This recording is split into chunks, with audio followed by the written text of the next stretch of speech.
अगर आपको भी पढ़ते समय नींद आती है तो इस वीडियो को देखने के बाद नहीं आएगी, क्योंकि इस वीडियो में मैं आपसे वो टिप्स और टेक्निक्स शेयर करने वाला हूँ जिससे आपको पढ़ते समय नींद कभी नहीं आएगी।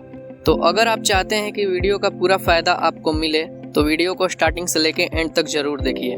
तो बिना देरी किए स्टार्ट करते हैं अपने पहले टेक्निक से, जो है रीड आउट लाउड। अगर आपको पढ़ते समय नींद आ रही है तो पहला टेक्निक यह है कि आप जो भी पढ़ रहे हैं बोल बोल के पढ़ना शुरू कर दीजिए, क्योंकि बोल बोल के पढ़ने से दो फायदे हैं। पहला कि जब हम बोल बोल के पढ़ते हैं तो हमारे माइंड को वाइब्रेशन रिसीव होती है, जिससे हमारा माइंड एक्टिव रहता है और हमें सोने नहीं देता।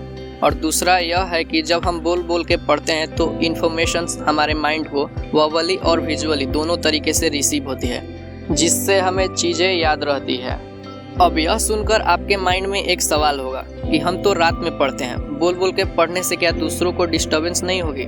हम बोल बोल के नहीं पढ़ सकते। लेकिन आपको ऐसा नहीं करना है। आपको बोल बोल कर ही पढ़ना है, लेकिन धीरे धीरे भी पढ़ सकते हैं, जिससे दूसरे लोगों को डिस्टर्बेंस भी नहीं होगा और आप पढ़ भी लेंगे। यानी सांप भी मर जाएगा और लाठी भी नहीं टूटेगी। अरे सांप और लाठी इस वीडियो में कहाँ से है? खैर, आप इस बात को छोड़िए और मेरे साथ चलिए दूसरे टेक्निक की तरफ, जो है ईट लेस फूड। आपने सही सुना। अगर आप खाना खाने के बाद पढ़ाई करते हैं तो खाना कम ही खाएं, क्योंकि ज़्यादा खाना खाने से हमारा ब्लड ब्रेन को छोड़कर स्टमक की तरफ चला जाता है खाना पचाने के लिए, जिससे हमारे ब्रेन को लेजीनेस फील होता है और फिर कब हम सो जाते हैं हमें पता भी नहीं चलता। तो पढ़ने से पहले जब आप खाना खाते हैं तो कम ही खाएं, ताकि आप अपने परफॉर्मेंस को नेक्स्ट लेवल पर ले जाएं।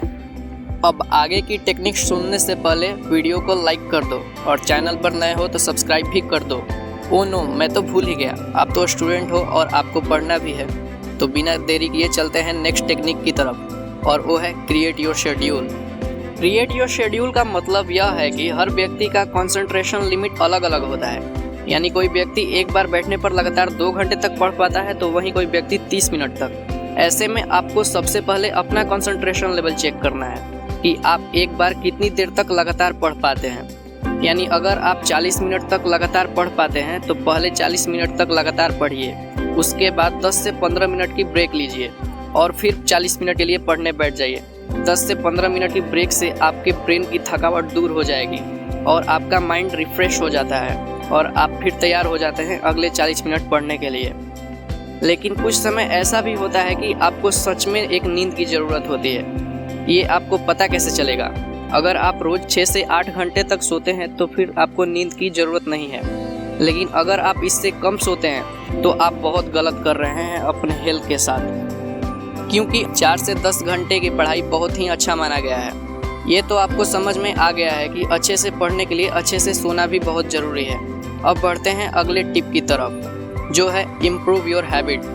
कुछ स्टूडेंट्स की आदत होती है कि वे बेड पर या सोफा पर बैठकर पढ़ते हैं और कब वे नींद के हवाले हो जाते हैं उन्हें पता भी नहीं चलता।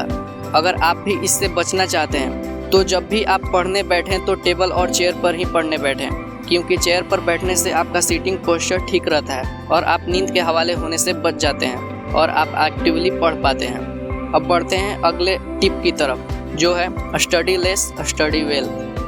क्योंकि कई बार जब आप पढ़ने बैठते हैं तो अपने साथ एक ही बार में बहुत सारे बुक्स लेकर बैठ जाते हैं कि आज ही ये सारे बुक्स पढ़ के ख़त्म करने हैं। लेकिन आप सोचते हैं कि ये मुझसे नहीं हो पाएगा और आप सो जाते हैं। और ऐसा ही होता है जब आप कोई हार्ड टॉपिक को समझने की कोशिश करते हैं जो आपको समझ नहीं आता और आप अपना इंटरेस्ट लूज़ कर देते हैं और सो जाते हैं। तो इसका इलाज यह है कि जब भी आप कोई हार्ड टॉपिक या हार्ड बुक को समझने बैठते हैं तो आप अपने इंटरेस्ट के हिसाब से एक बुक भी पास में रखिए और हार्ड टॉपिक को समझने के बाद अपनी इंटरेस्ट वाली किताब को पढ़िए, ताकि आप अपना इंटरेस्ट लूज ना करें और आप सोएंगे नहीं।